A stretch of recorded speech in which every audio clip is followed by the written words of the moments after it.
Hello students, আজকে আমরা শিখব ভয়েস চেঞ্জের ইম্পারেটিভ সেন্টেন্সের কিছু রুলস। ইম্পারেটিভ সেন্টেন্স বলতে আমরা তিনটে জিনিসকে বুঝি।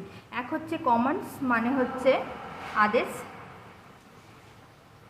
দুই হচ্ছে রিকোয়েস্ট, মানে হচ্ছে অনুরোধ।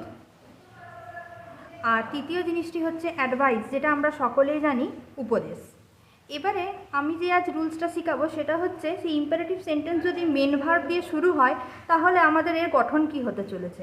মেন ভার্ব দিয়ে শুরু হলে প্রথমেই আমাদেরকে ইউজ করতে হবে লেট, নেক্সট আমাদেরকে বসাতে হবে অবজেক্ট, নেক্সট নিয়ে আসতে হবে বি, আর লাস্ট ওয়ান হচ্ছে ভার্বের থার্ড ফর্ম, মানে হচ্ছে ভার্বের পাস্ট পার্টিসিপল ফর্ম আমাদের ইউজ করতে হবে।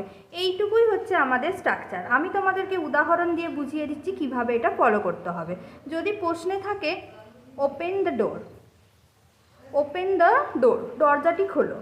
এখানে দেখো তোমরা সকলেই দেখতে পাচ্ছ যে প্রথমেই শুরু হয়েছে মেন ভার্ব দিয়ে, যেটা হচ্ছে ওপেন।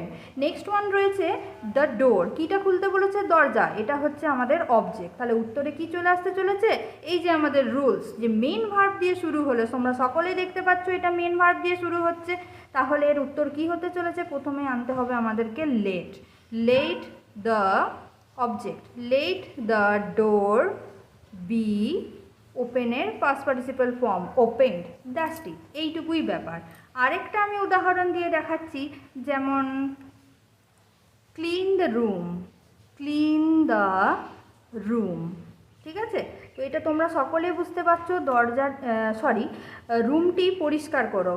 তো ক্লিনটা হচ্ছে আমাদের ভার্ব, কি পরিষ্কার করার কথা বলা হয়েছে? রুম, এটা হচ্ছে আমাদের অবজেক্ট। এবারে উত্তরটা তোমরা সকলেই বুঝতে পারছো। প্রথমে কি করতে হবে? মেন ভার্ব দিয়ে শুরু হলেই লেটকে আনতে হবে, let the room B cleaned, এইটুকুই ব্যাপার।